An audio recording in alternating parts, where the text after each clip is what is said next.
उस UGC guideline में ऐसा कुछ भी नहीं। मैं अधिवक्ता भी हूँ, पढ़ा लिखा आदमी हूँ, लोकसभा में प्रतिनिधि हूँ। मैंने वो कहा है कि दिखाइए कहाँ इसमें भेदभाव है। काल्पनिक रूप से दिमाग में बात सोच के कल हमारे बच्चों मुकदमा हो सकता है या उनका कैरियर खराब हो सकता है।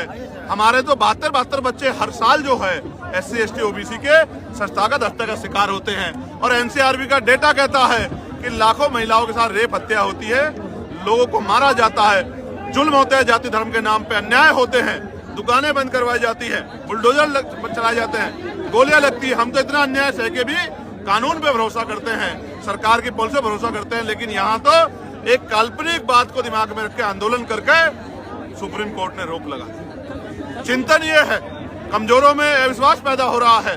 सरकार ने लगता है खेल किया है, इसलिए सरकार की परीक्षा है। और हम लोग 11 तारीख को आंदोलन कर रहे हैं जंतर मंतर पे, इसी बात के साथ कि हम यूजीसी को वापस जो है लागू करा के रहेंगे।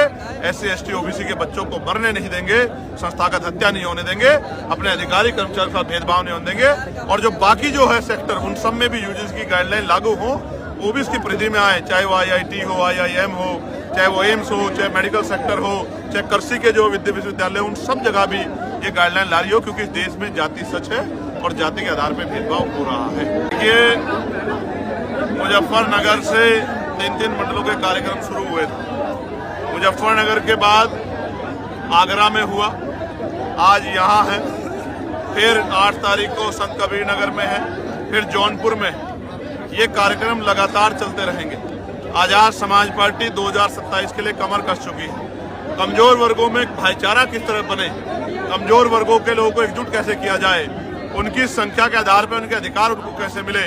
और जिस तरह से अभी यूजीसी में जब यूजीसी के लिए गाइडलाइन आई, किस तरह का माहौल बना, किस तरह से दलित पिछड़े वर्ग के लोगों को, यहाँ तक कि प्रधानमंत्री जी को भी जो है, जिनको हिंदू हृदय सम्राट बताया, उनको भी गालियां दी गई जाति के आधार पे। ये सच है कि जो हिंदू राष्ट्र की बात होती है, जो जात पात की करो विदाई, हिंदू भाईचारे की बात होती है, वो खोखला है।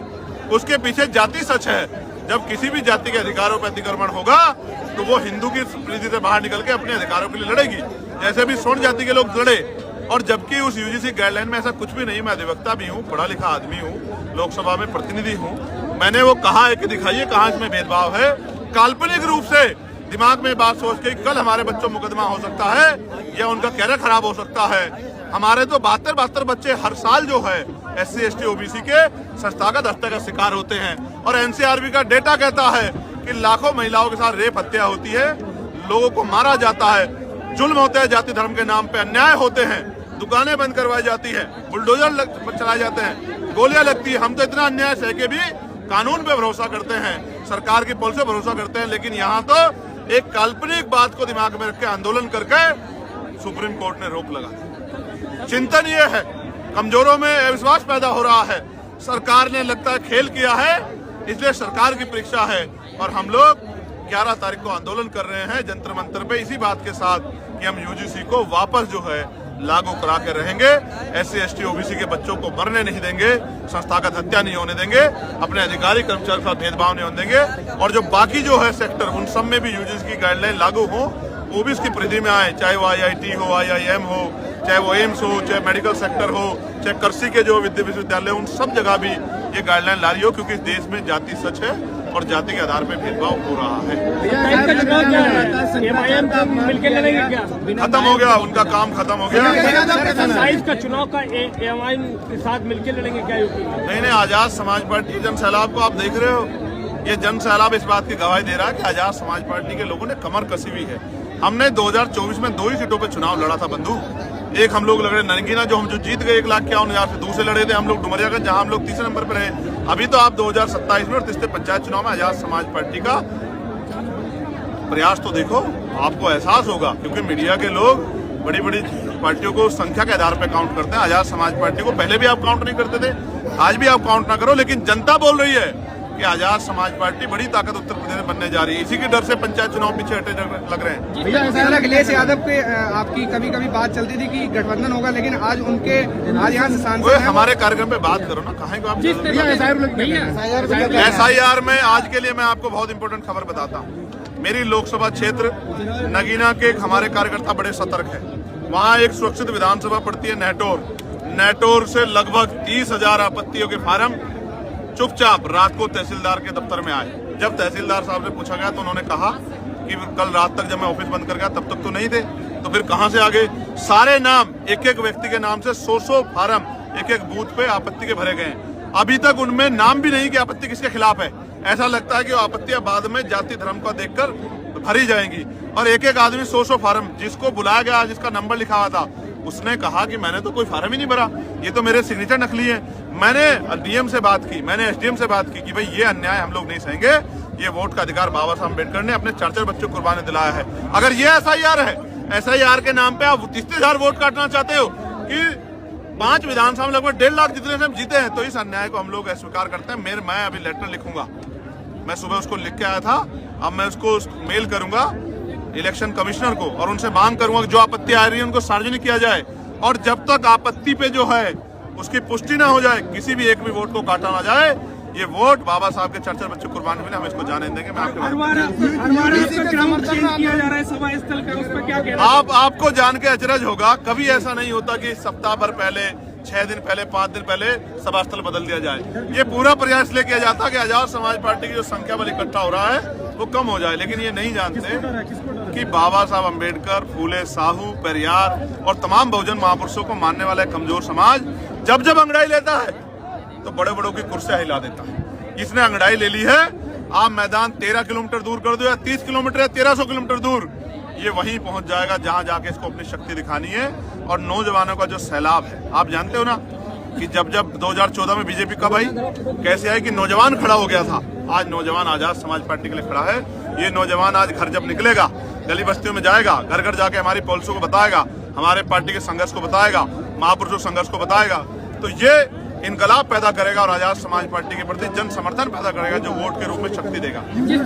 जिस तरह से देखो, मैं महिलाओं के खिलाफ नहीं हूँ, मेरी बात को सुनो, मैं महिलाओं के खिलाफ नहीं हूँ, मैं पैसा देने के खिलाफ नहीं हूँ, महिला सशक्तिकरण के खिलाफ नहीं हूँ, लेकिन चुनाव से पहले 10,000 रुपए, 4,000 रुपए, 6,000 रुपए देकर जो वोट खरीदी जा रही है, ये लोकतंत्र की हत्या है। मैं एसआईआर में भी इसलिए खिलाफ था और मैं इन पॉलिसियों के खिलाफ हूं। मैं कह रहा हूं सरकार 5 साल पॉलिसी बना के 1000 क्या लाख रुपए गरीबों को, महिलाओं को, किसानों को, मजदूरों को दे, हम लोग उनका समर्थन करेंगे। लेकिन चुनाव के समय 2-3 महीने पहले देकर और इलेक्शन कमिश्नर की आंखों के सामने किस तरह वोट की लूट की जा रही है, ये किसी से छिपा हुआ नहीं है। मैं स्पष्ट करना चाहता हूँ, ये वोट की चोरी बर्दाश्त नहीं की जाएगी।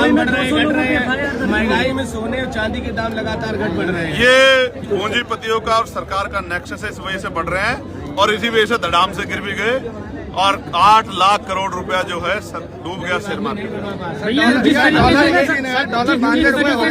जिस तरीके से कन्नौज में समाजवादी पार्टी का गढ़ रहा, फिर भाजपा ने यहाँ पर कब्जा किया, अब समाजवादी पार्टी का फिर कब्जा है, अखिलेश यादव सांसद है, आपकी पार्टी क्या इस भीड़ को वोट पे कन्वर्ट कर पाएगी?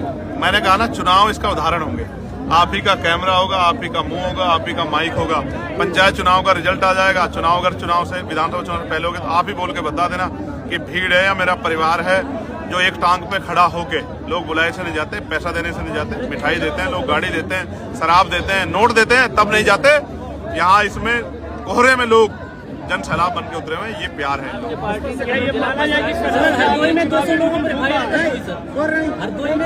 हरदोई के योद्धा डरने वाले नहीं है, झूठी एफआईआर से हम लोग नहीं डरते। मैंने अधिकार से बात की है, इस अन्याय को हम लोग नहीं सहेंगे। अधिकारियों ने विश्वास दिलाया कि ये दबाव में जो कार्रवाई होगी तो हम लोग उसको वापस देंगे। यूजीसी के समर्थन जो कर रहे हैं आंदोलन पे डंडे लाठी डंडे बरसाए जा रहे हैं। देखो, सरकार उनकी है जो यूजीसी को रोकने के लिए आंदोलन कर रहे हैं, गाइडलाइन को, और जो यूजीसी के समर्थन में कर रहे हैं उन पर डंडे बज रहे हैं। उनकी दुकानें बंद करवाई जाए, जैसे शिवपुरी में, मध्य प्रदेश शिवपुरी में कुशवाहा समाज के लोग क्या, ये गलत है, ये लोकतंत्र की हत्या है, ऐसा नहीं होना चाहिए।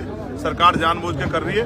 पूरा आंदोलन सरकार ने कराया क्योंकि सरकार ने सुप्रीम कोर्ट के आधार पर गाइडलाइन, आदेश पे गाइडलाइन बनाई थी, अपने मन से नहीं बनाई थी। उनकी वजह से हमारे बच्चे मरे, दलित पिछड़े वर्ग के, उनको कोई फर्क नहीं पड़ता।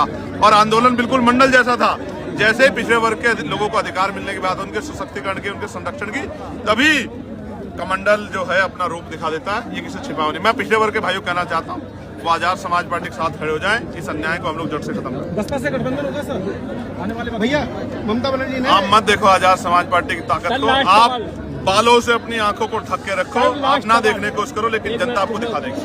सर अभी मायावती जी की तस्वीर आ गई थी और आप मुस्कुराने लगे थे। ममता बनर्जी ने ईसीआई को व्हाट्सएप कमीशन कहा है, क्या कहना है इस पर? देखिए, जिस तरह का जुल्म हम वहाँ देख रहे हैं, ईडी की कार्रवाई और तमाम चीजें और SIR पे जिस तरह की चीजें मैंने आपको बताई, इससे तो लगता है कि सरकार चुनाव जीतने के लिए तमाम तरह के हथकंडे अपना रही है। बताओ क्या करें। सर मायावती जी की भी एक तस्वीर थी, बीच में वो उठा दी गई थी और आप एकदम से मुस्कुराने लगे थे और आप चुप हो गए थे। नहीं, चुप नहीं हुआ, मैं मुस्कुरा रहा था कि अगर बहन जी आशीर्वाद देती तो हम उनको प्राइम मिनिस्टर बना के जरूर बिठाएंगे।